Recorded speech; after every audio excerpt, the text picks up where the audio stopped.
The recording starts now. It's 12:02 p.m., 7th of February 2016.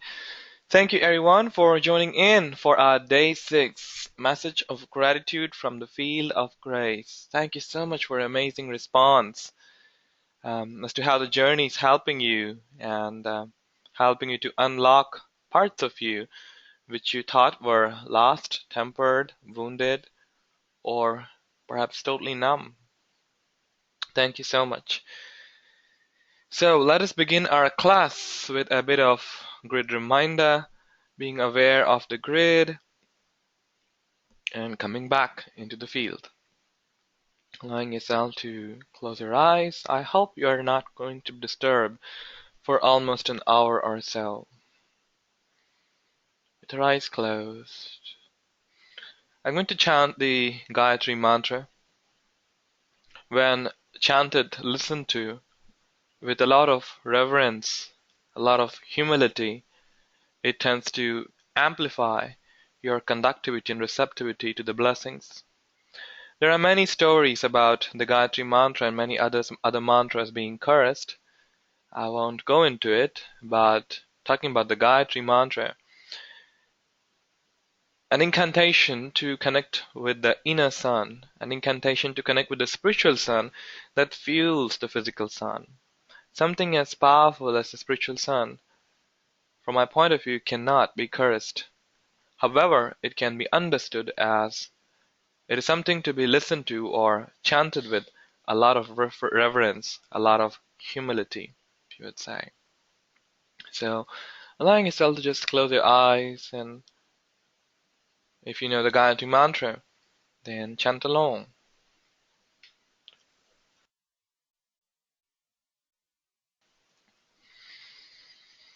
Om Bhurbhuvah Swaha Tatsaviturvarenyam Bhargo Devasya Dhimahi Dhiyo Yo Nah Prachodayat. Om Bhurbhuvah Swaha Tatsaviturvarenyam Bhargo Devasya Dhimahi Dhiyo Yo Nah Prachodayat. Om Bhurbhuvah Swaha Tatsaviturvarenyam Bhargo Devasya Dhimahi Dhiyo Yo Nah Prachodayat.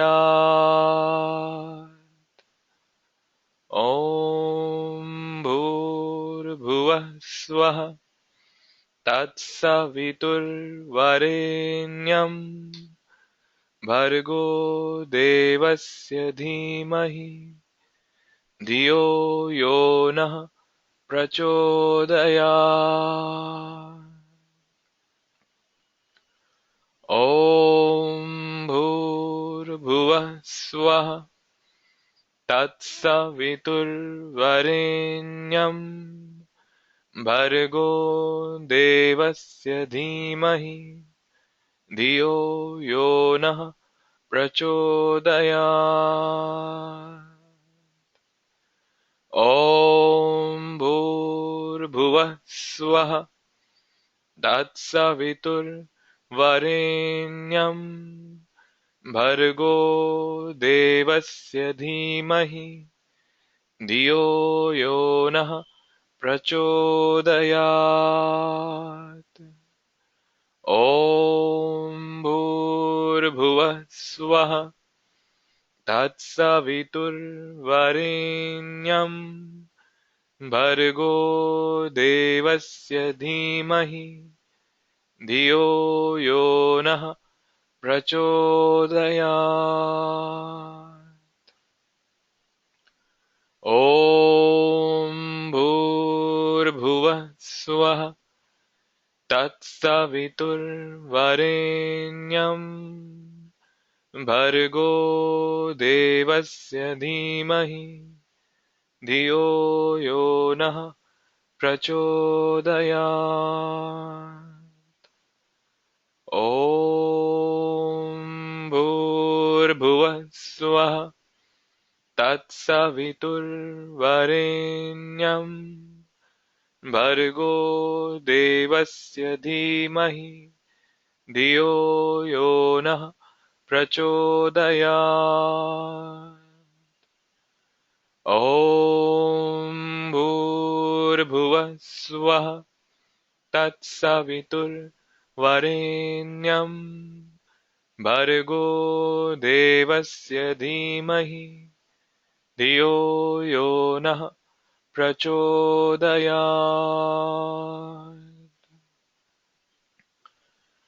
ॐ भूर्भुवः स्वः तत्सवितुर्वरेण्यं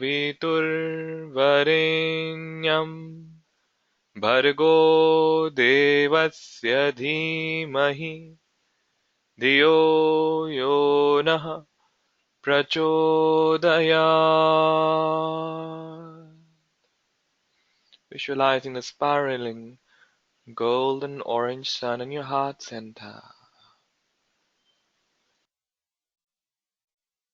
as it spirals and opens pathways, meridians and nadis to new possibilities, to the new worlds, to the spiritual world, in the physical body.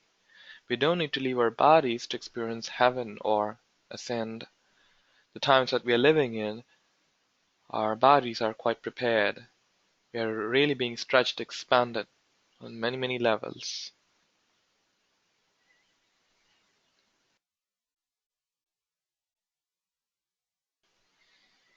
Visualizing the spiraling golden orange sun from your heart, emanating out into every single cell, and let it irradiate through all of your subtle energy fields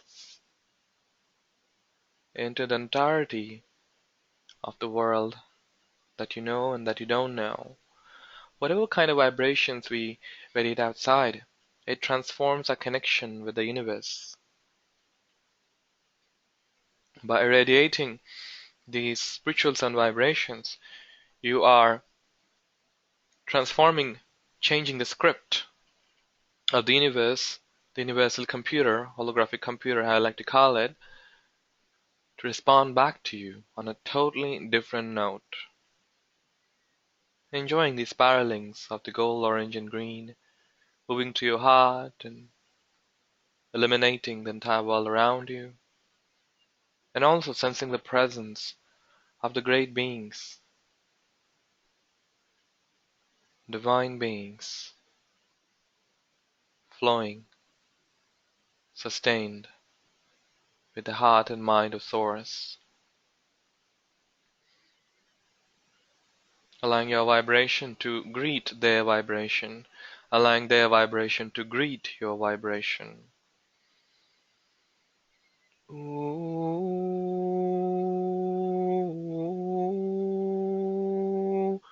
ooh,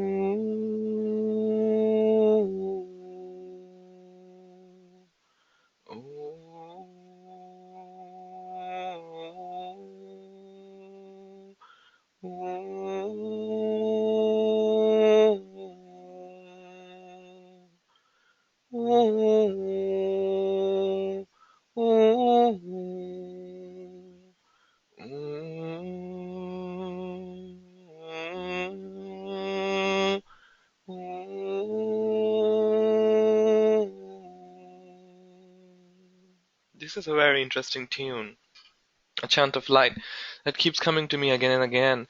Any time of the day when I try to remember it, I cannot remember it. And these days, when I am allowing this divine sound to come through the voice, it comes in this manner.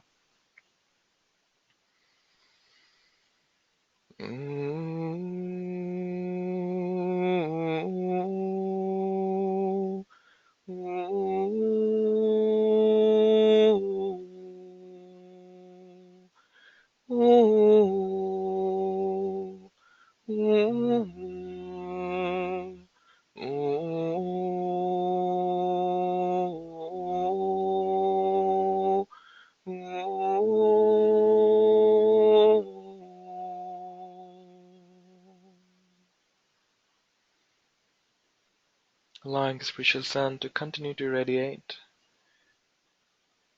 We're all meant to shine, all of us. There have been times when we kind of dim down our lights and realize that even as little children, we carry more wisdom to our consciousness than our elders. And somehow we chose along the way that, it's better to dim down the light. Let your light shine, beautiful ones. It's a time of shining, allowing a spiritual power to be revealed unto you, claiming that spiritual power, the power of love, the absolute wisdom. Meditating, focusing on the word love as you travel along the journey will help you a lot, will help you to connect and align with Source, and also connect with the sacred grid. And with your eyes still closed,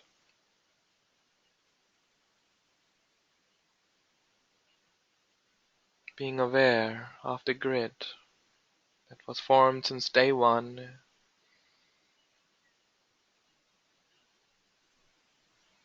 having a conscious connection with the grid.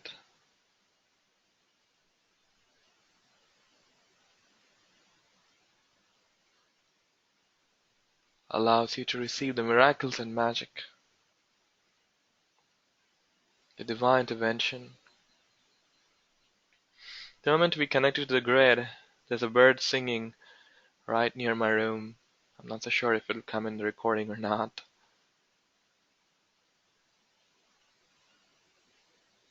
It's very interesting how the universe gives these signs. With your eyes still closed, I would like you to hear the sutra, day 6.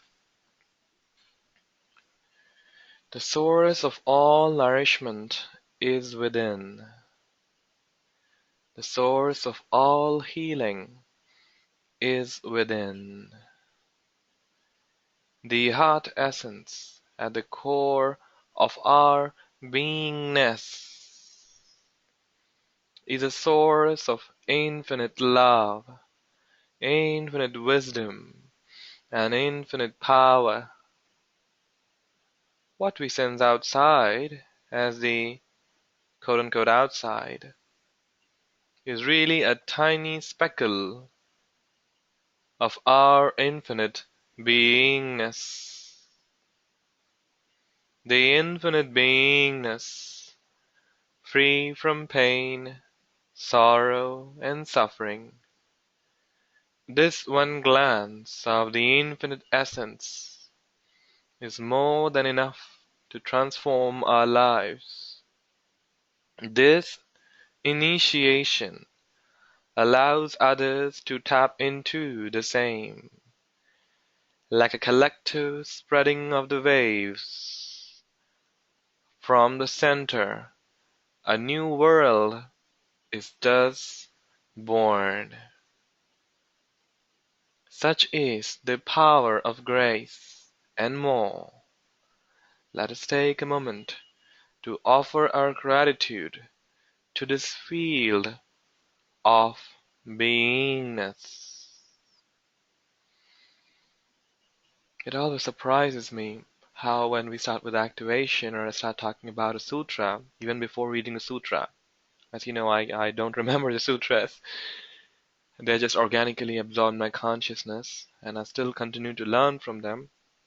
And as we do the activation and when we do the reading part of it, it surprises me how it completely aligns with what was done, the preparation. Let us hear the sutra once again. It's delicious, isn't it? The source of all nourishment is within. The source of all healing is within. The heart essence at the core of our beingness is a source of infinite love, infinite wisdom, and infinite power. What we sense outside as the quote-unquote outside is really a tiny speckle of our infinite beingness. The infinite beingness, free from pain, sorrow, and suffering. This one glance of the infinite essence is more than enough to transform our lives. This initiation allows others to tap into the same, like a collective spreading of the waves. From the center, a new world is thus born. Such is the power of grace, and more. Let us take a moment to offer our gratitude to this field of beingness. Oh, delicious. I'm still astounded as to how, these words came true. But you know what? When we really stop trying to figure out the how about life, when we receive guidance and meditation, or a particular mentor, tells us that, hey, you have great potential. And a part of us might say, how? We're somehow, blocking the flow. You say, logically, it's okay, but too much of the logical thinking leads us nowhere, right? What one model of life works for you may not work for another, and vice versa. But when we just tune to this field of heart, to this inner guidance, this infinite intelligence that created our bodies, that has always provided us everything until this moment of now, at least taken care of the food and shelter, right? When we just allow it to guide us, this sacred inner voice, oh, miracles happen, transformation happens. I received a call yesterday from one of our friends. Uh, she takes classes locally, and she asked me the meaning of this line to clarify in the lecture. She said, Dalai Lama says that pain is inevitable and suffering is optional. How do I define it? I said, pain is definitely inevitable on the personality plane. We consciously chose pain, sorrow, and suffering so as to, be relatable. If you would have come from clouds and stars, people won't relate to us. They might start to worship us, maybe, but they won't still relate to us. So we, as very high vibrational beings, all of us, I'm very much sure, listening to this call, um, we came with such a high vibration that we decided to plan pain, sorrow, and suffering so that we experience it firsthand and then we understand. It's a very famous story in the Greek tradition. I think it's a centaur, half human and half, I guess it's a horse, half human and half horse.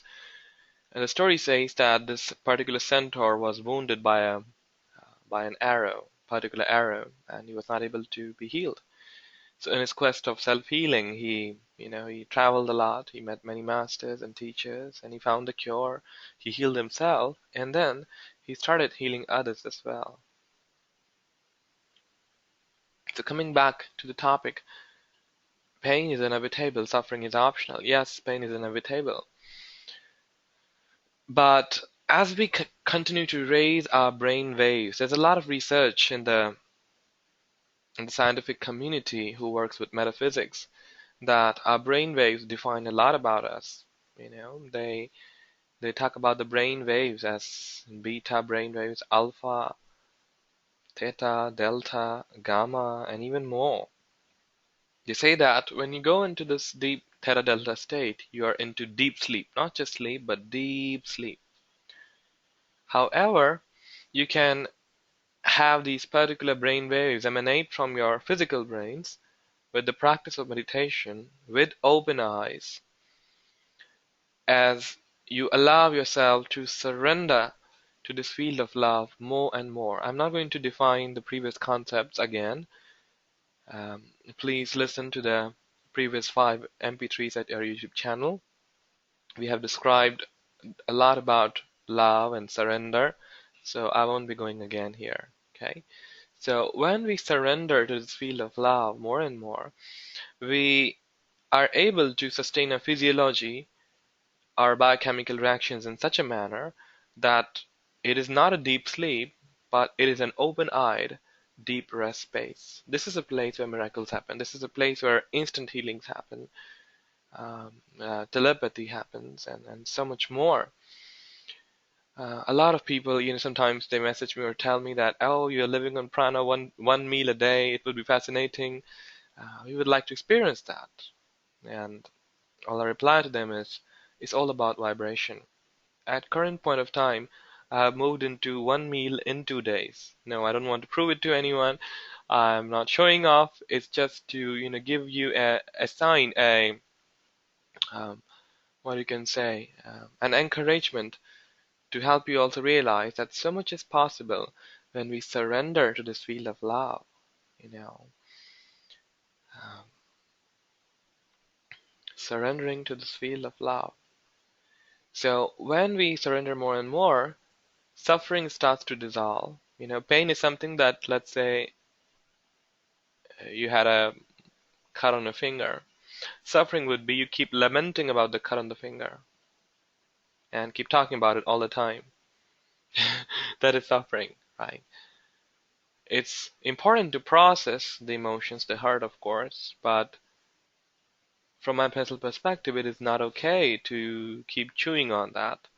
People get stuck to the loss over a relationship or the passing over of a loved one, a teacher, a mentor, a parent, a sibling. They keep chewing on that again and again and again to the point where they literally lose decades of their life. What I mean is they fail to notice the things that are supposed to be, good in their lives, things that are already working in their lives. And by focusing on that, as the law of attraction says, wherever you focus, it amplifies, right? So they could have a better chance of experiencing life. This is not a judgment to their choice. We all make choices, we all make mistakes, we are all making mistakes, will make mistakes.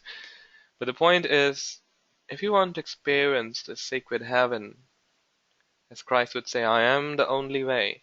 As Krishna also said, I am the only way. These masters were not arrogant, these great avatars. They were simply telling that, yes, you are allowed to have your free will and, things like that, but you have to walk a particular pathway, the pathway of love, the pathway of sacred dharma, to experience a divinity, divine consciousness. So in a similar manner, when we say that people can choose to experience more of the so-called positivity, we're not saying that we're judging those who are focusing on the negative. We're simply saying that this is a particular way to experience more out of life. Bhagwan Rajneesh, he would, I remember his quote, great master. He also transmitted the truth multidimensionally. You know, when you begin to understand truth multidimensionally, you begin to understand the great wisdom of the masters. Otherwise, you keep tagging them as good or bad all the time. What he said is, depression is a slow suicide. Depression is a slow suicide. How apt, how deep, isn't it? Slow suicide.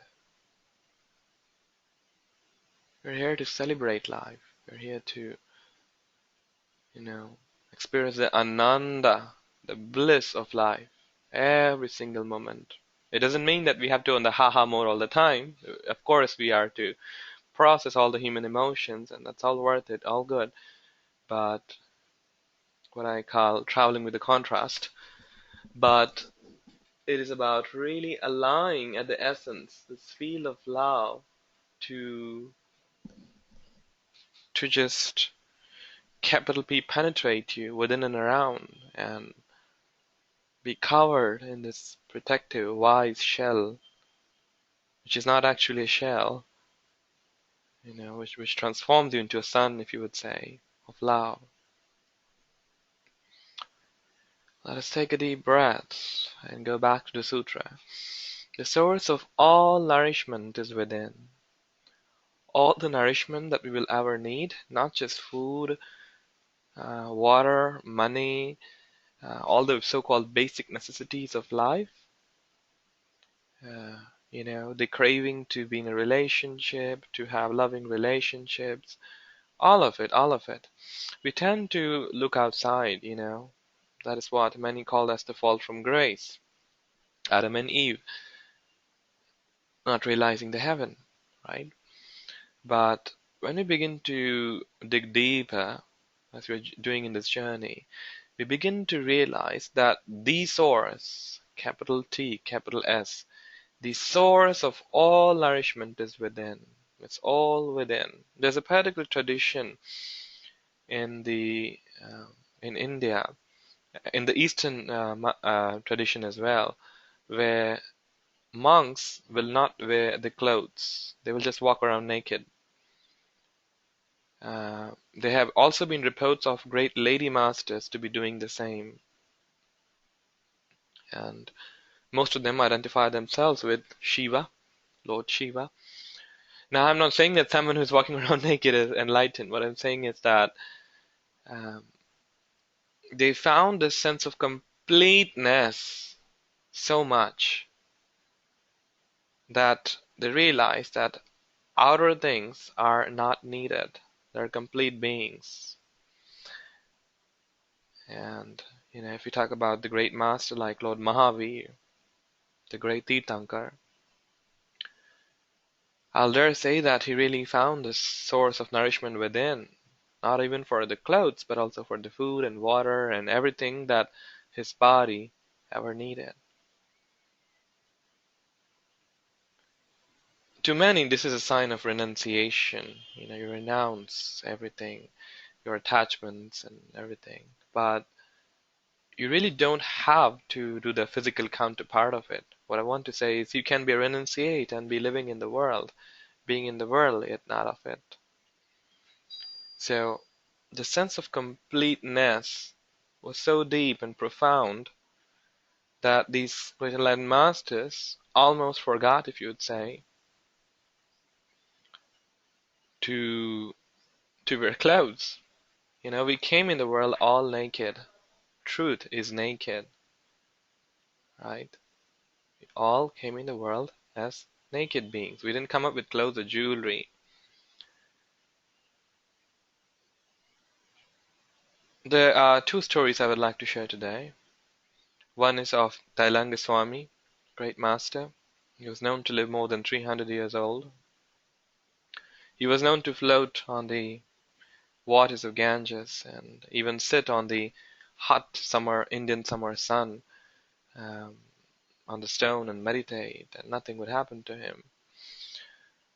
At one time, a lady complained, I think it was a British rule at the time. A lady complained that, oh, this Tailanga Swami, he walks naked, crazy fellow. And uh, I'm very much sure she did receive some opposition by his followers, but anyway, she did complain to the police station. And the police, of course, put him inside the jail. You have to wear the clothes or you cannot do public indecency, according to their term, understanding of it. And said, okay. And he was put inside the jail. But when all these policemen, when they were out of the, what you call the police station, they would find Talangaswamy smiling and standing above, smiling and standing above the jail, on the roof.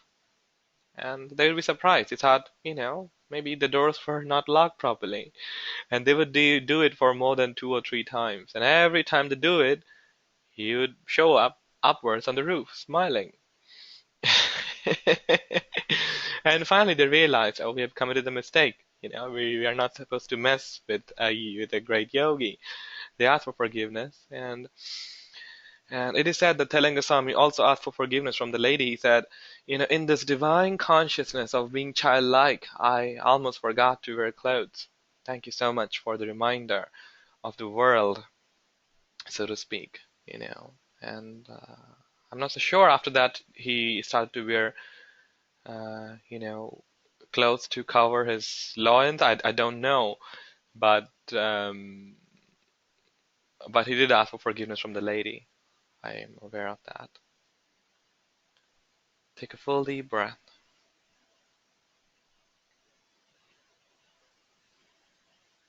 There's also a story about a couple. They had renunciation. They renounced the world according to the ashrams of the Vedic tradition. There are particular ashrams like in first 25 years you get married, you get your education, and the next 25 years you have your family, you raise your family. In the next 25 years, that is 50 to 75, you start renunciating and start delegating responsibility to the next generation and prepare for Vanaprastha, which is the ashram from 75 to 100 years old. And Vanaprastha is basically going to the forest and meditating about God, But in the modern times, especially the males, they hardly get to around 60, right? Females live stronger, they live longer.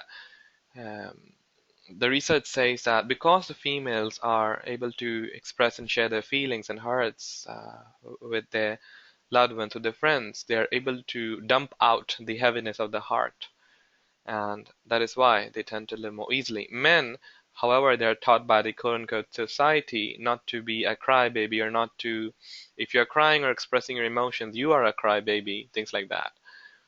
They, or in order not to lose that macho image of themselves, they take all things into their heart. And very well, it happens like that. So that couple, they they had the Vanaprastha, okay? So they were just traveling the holy pilgrimage spots, and on the way, the lady, the lady finds a golden bangle, and she recognizes it as the real gold. And she continues to walk with her husband, and the husband comes up, and before the husband would come up, what the lady did was she hid the gold inside the mud. Okay. The husband comes up and said, "What are you doing here? We're supposed to continue to walk." And she said, "Oh, I'm hiding something." And he said, "What are you hiding?" "I'm hiding a golden bangle. I thought if you would see it, you might change your plans about God." And he smiles and he says, "Thank you for the good intention, but I don't think you have understood the meaning of renunciation." And he says that although your intention was good and quite apt, but I would say to you that you have not lost the consciousness, or you have not understood that it's all one, it's all Maya, whether it's the mud or the golden bangle. If you would have truly attained in a renunciation, you would have not worried about it. You would have simply walked on. So this renunciation that I'm talking about is really the inner renunciation. And of course, as we evolve more and more, we recognize that hey, we don't have to follow the rat race. We don't have to do what everyone is expecting us to do, or what has been continued to be done since generations. We become so full, so filled with that inner sun that fills it with so much of wisdom that outside things simply remain uh, an option. There's one more story about renunciation has come up. It's about Lord Janak, the known father of Sita. from the Ramayana fame. Lord Janak was known to be a great king, yet he was also known to be a great yogi. Many great yogis would send uh, the new ones to be initiated through him. One of the initiates, one of the new ones, if you would say, he wanted to experience divine knowledge, or theosophy, as you would call it. Theosophy is translated as divine wisdom. The Theosophical Society by Madame Blavatsky is still doing a nice work, but personally, I don't think it's, uh, mm, you know, in alignment with what I believe in a lot of other stuff. Anyways, nice people, nice group. So I still refer to theosophical books, by the way, sometimes, and take it with a grain of salt. So coming back to the story, so Lord Janak, um, so one of the new ones, he came to Janak and he sees his glory and power and his court and so much of wealth and gold, and he realizes, he thinks that, my great father, who is a great yogi himself, he did not choose to initiate me, and he sent me here to this Janak, who appears to be living in luxury. And Janak would usually entertain the spiritual guests, if you would say, the the young students from the ashrams. And so this guest told to the guards, please inform Janak that I'm here. And Janak, as in his pure humbleness, his humility, he came and he says, "How can I serve you?" And this new person said, my father is a great yogi. He sent me to be initiated into divine knowledge through you. But, you know, I want to be initiated, but I'm confused. You're living in this utmost luxury, and how can I be initiated? And Janaka smiles and says, "So what do you think is blocking?" He says that I cannot figure out a teacher of mine who is living in so much of luxury and power and money and gold and whatever, and would be a knower of theosophy, divine knowledge, divine wisdom. Sophia actually means wisdom, not knowledge. The apt translation of theosophy would be divine wisdom, not divine knowledge. So, how? And Janak smiles and says, "Okay, in this moment of now, I'll let go of my kingdom right here, right now. Let's go to the forest and find divine wisdom. You help me to find divine wisdom, perhaps." And the boy smiles and he says, "Oh, wow, I think I'm the teacher." And what happens then? They both go to the jungle. As Janaka immediately renounces everything formally, and they go to the jungle. And now this new person receives a what you would say, receive a call, nature's call, and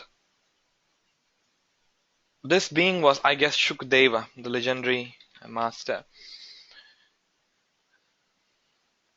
He was sent by Vyasa for training. Okay, so coming back to the story, he receives a nature call and he says, "Okay, I gotta go for the nature call, but you know what? I have lost my. It's a typical wooden bowl, which kind of the rishis who are roaming the forest, they use it for almost everything." And he said, "I've forgotten that bowl in your palace." And King Janaka says, "That's okay, you can still manage." And he says, "No, I've forgotten the wooden bowl. I think I will need to go back to the palace." And this is where Janaka says, "In the moment's notice, I immediately formally renounced the entire kingdom, all the wealth. Yet you are still attached to this bowl of wood." The moment when he says that, Shukadeva immediately prostrates in front of Lord Janaka and says, "Teach me divine wisdom." Let us take a deep breath. The story is also meant to help you dissolve the separation between spirit and matter in success and prosperity and spirituality as well. A lot of us tend to not, deal with the energy of money. This is the reason, the conscious people are not dealing with money. That's the reason there is a lot of chaos, if you would say. If more conscious people, more spiritually conscious people start to manage the energy of money, there would be grace. Anyways, taking a deep breath. The source of all nourishment is within, all of it. Food, water, opportunities, money, whatever you look about. You want to move to a new country, a new job, and you think there would be more money, start tuning in, and that inner compass will guide you. The source of all healing is within, all kinds of healing. There are various healing modalities, wonderful.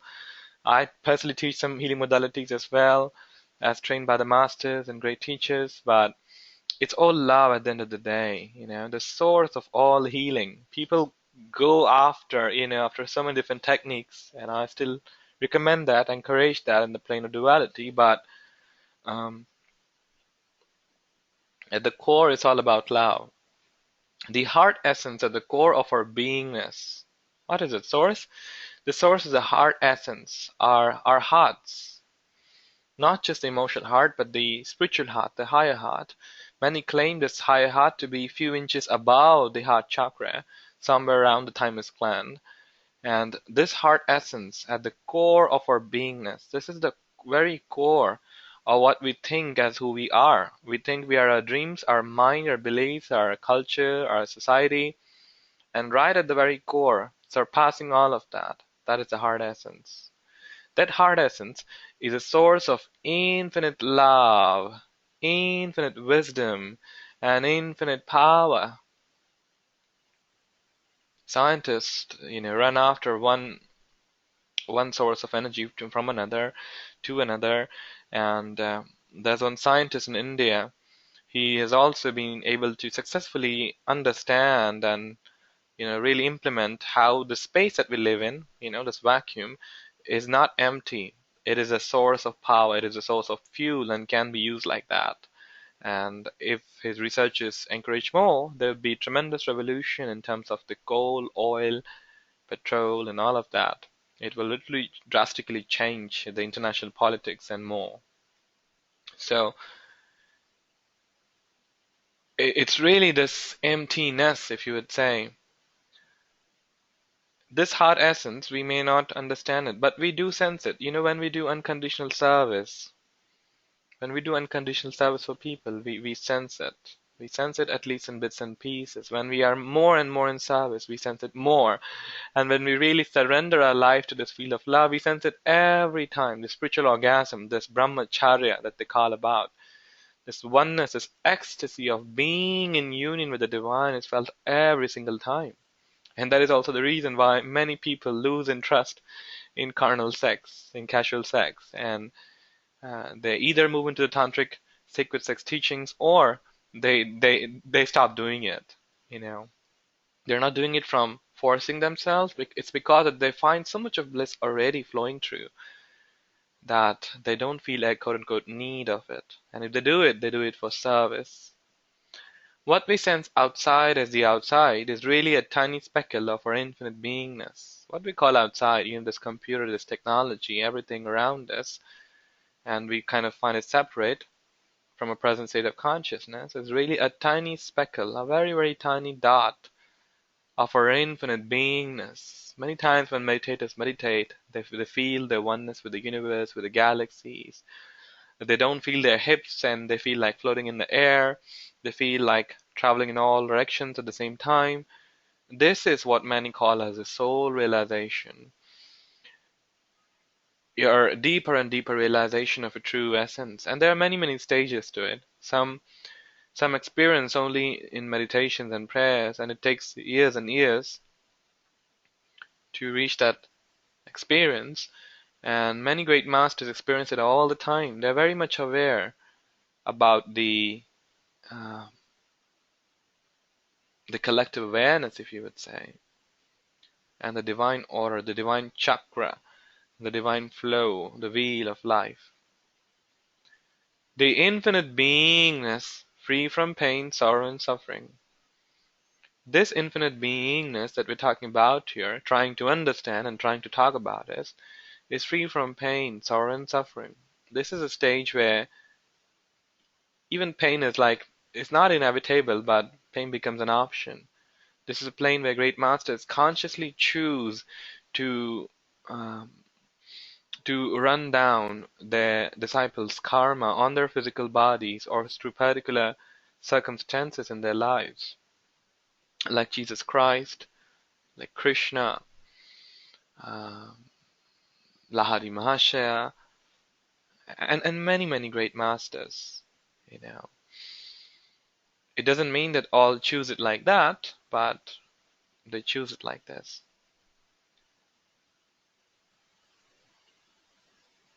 This infinite beingness totally liberates us from pain, sorrow, and suffering. When we begin to realize more and more of this infinite beingness, we start finding there's more energy in our body, there's more health in our bodies, our minds are more clear, and if we want, finances flow more easily and gracefully. There's no trying to figure out paycheck to paycheck kind of consciousness. There's a sense of abundance and healing and alignment, really. When we balance the chakras, all the chakras, with whatever spiritual work that we're doing, energy work that we're doing, it it heals every aspect of our lives, really. This one glance of the infinite essence is more than enough to transform our lives. This one glance, just one glance, like, you might have heard about songs, especially in the Bollywood. It's like if one of the character has a crush on another person because, of course, he or she is coming from the separative consciousness, not realizing that he or she is complete. So they really want just one glance, and that is more than enough for them. So this one glance of the infinite essence, this beloved, this infinite essence that we're talking about, when we receive this one glance, there's really no going back. When we really receive this, so much of love, so much of wisdom, and so much of power flowing through within or through a particular teacher who has embodied this essence to a very deep level, that those few moments of inspiration from within or from a particular teacher who has embodied it to a very deep level is more than enough to transform our lives. We may not know it, or we may know it, but it definitely begins the alchemy. This initiation allows others to tap into the same. So when we are initiated into embodying this infinite beingness more and more in every second of our lives, it inspires others to do the same. People will automatically come to you and say, "Oh, I want to have a health like you. I want to have consciousness, this peace like you. I want to have what you have. Although I may be successful in every way, so to speak, but I want to have what you have. Um,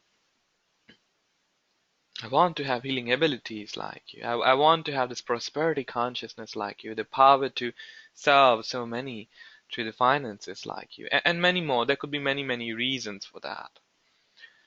Like a collective spreading of the waves. And so as more and more embodied and vibrated in the quantum field, we each inspire each other.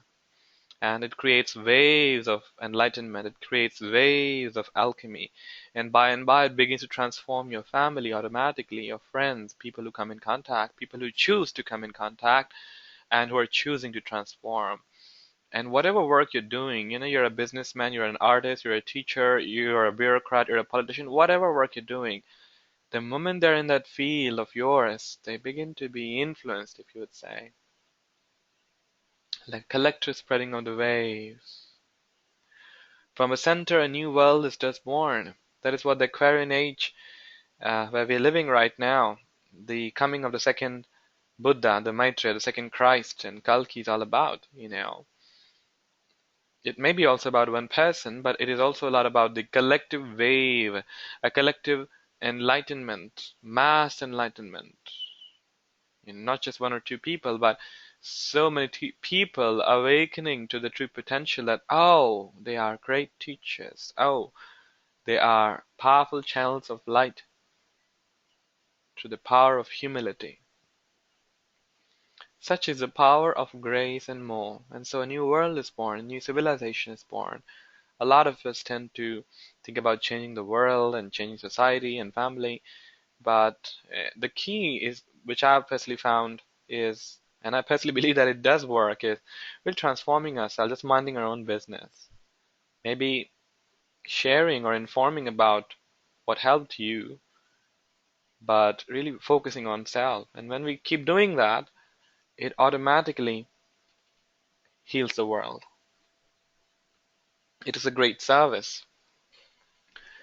Let us take a moment to offer our gratitude to this field of beingness. Let us go through a short transmission where we will offer so much of gratitude, gratitude, gratitude to this field of beingness, by connecting with it.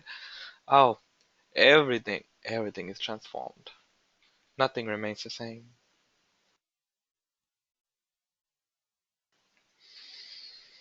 With your eyes closed, let us begin by thanking our organs, our body parts. We start with the head. I'm going to guide through the particular organs, and you're going to say in your mind, thank you, thank you, thank you, thank you, thank you. Okay? Let us move with the hair of the head, the scalp, the brain, the eyes, nose, ears, tongue. You may want to put a smiley there on the organs if it's a bit difficult for you to connect with them. Throat, windpipe, food pipe, neck, teeth, all the teeth, even the artificial ones, the uvula, the tongue, the neck, shoulders. Notice how each of these organs perform and are so important in your body. The underarms, the forearms, the elbows, wrists and the fingers and the hands,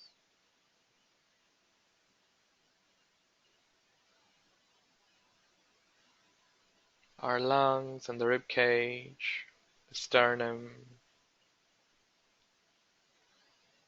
the central bone of the rib cage, the spine,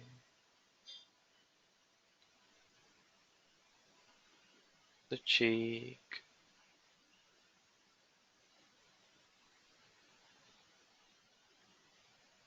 the heart, the physical heart. You're so magnificent, isn't it? God really created you, taking a lot of time and patience.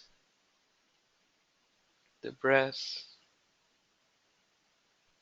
the stomach, the spleen, the liver and the gallbladder on the right, the pancreas, the large and small intestines, your skin, they all help you to detox and purify. The sexual organs, the sacrum bone, all the vertebrae,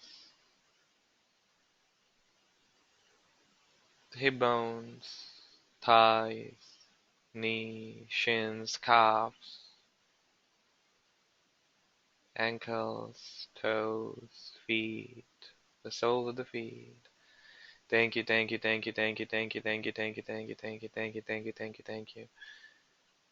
Into all the glands as they eliminate pineal, pituitary, thyroid, parathyroid, thymus, pancreas, the gonads, the adrenals, the entire nervous system, the lymph nodes, the lymph structure, the entire blood, reveling and dancing with joy and thankfulness. Notice how your body responds. The more you give thanks to your body,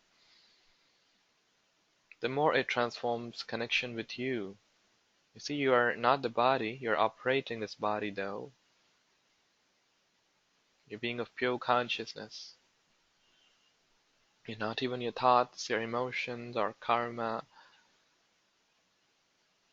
Realize that infinite essence more and more, and you would be free from pain, sorrow, and suffering more and more. Visualizing a sheet of white light surrounding your body, thanking it to the etheric body, this bioelectrical magnetic field that forms the blueprint of the physical body. Thanking, sending thanks to all the meridians, all the nadis, and all the chakras as they all illuminate with gold and turquoise pink light. So much of whirling love, isn't it? Oh, we have created such a sacred space. Thanking it, accepting it just the way it is. Children don't worry about what color their skin is, what weight there is.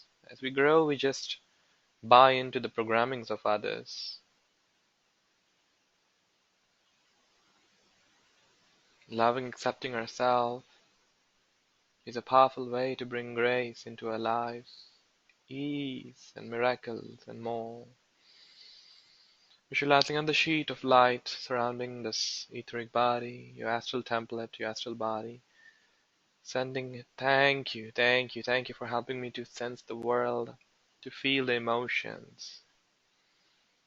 I am willing, please affirm, I am willing to transform my connection with the feelings.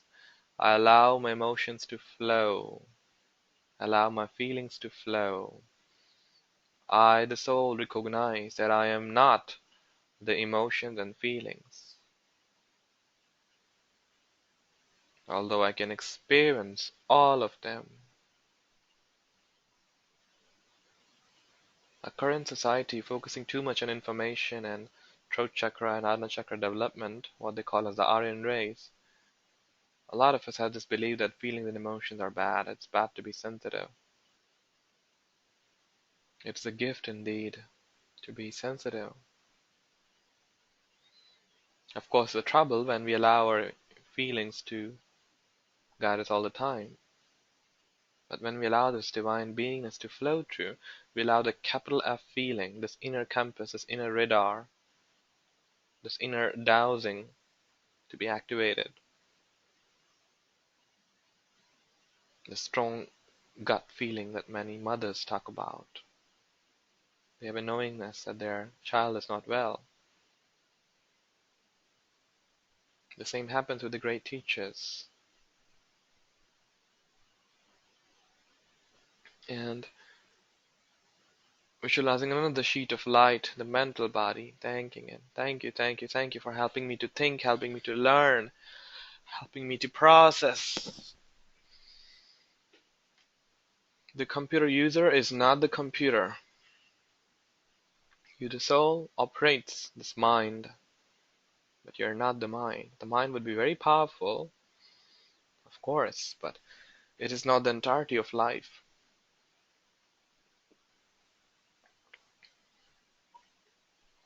Every single person on this planet can have $1 million in their bank accounts,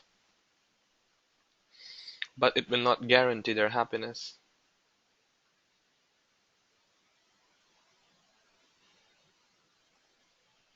Money, sexuality, luxury, these are all tools.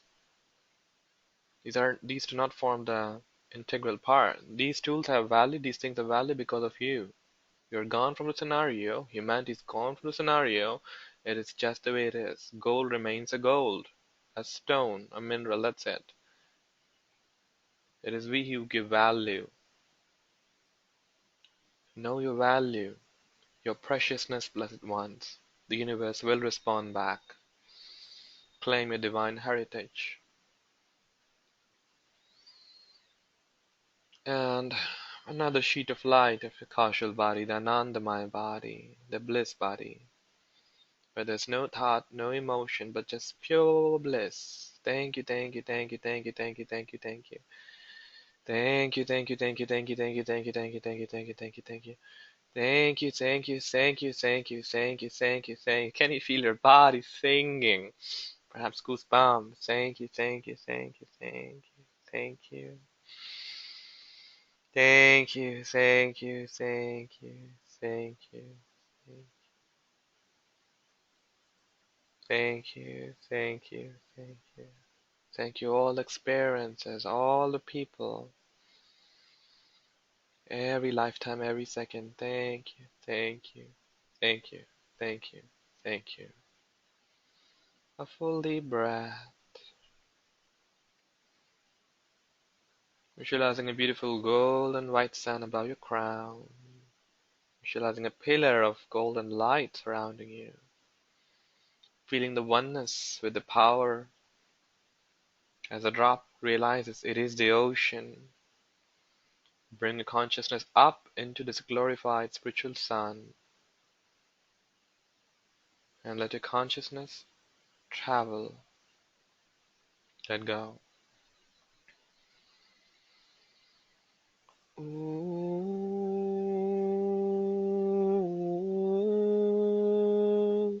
ooh, ooh,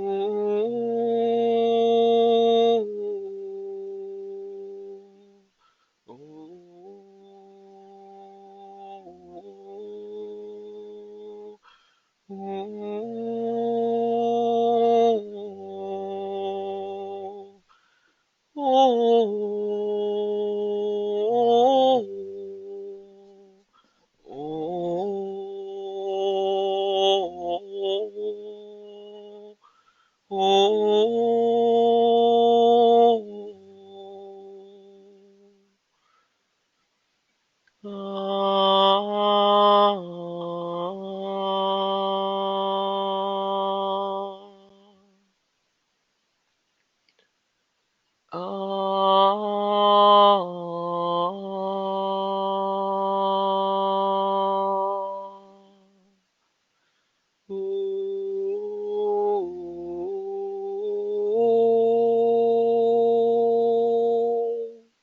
A fully breath.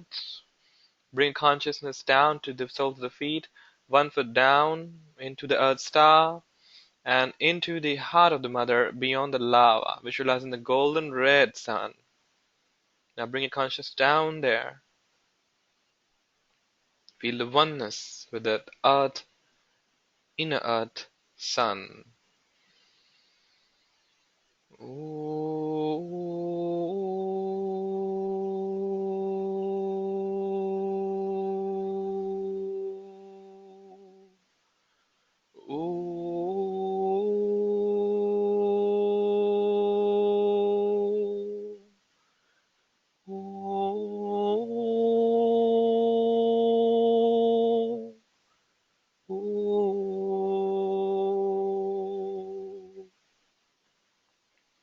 Mashastana sayastale sayamushtane sana saishistere sayamushastere sayistele sanusokwai.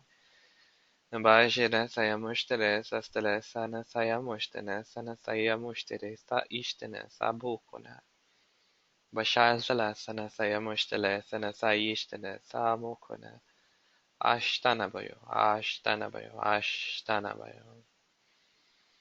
Bring awareness to the base of the spine. Fully breath, visualizing shimmering green energies, a ball of shimmering green energy surrounding you and the grid. Integrating today's transmission with great joys and grace, deeply, completely, gracefully, and permanently if you so choose. Imprinting the grid for all of humanity, for all who choose to come to this pathway. Together we are forming footprints, and in turn being influenced by them as well.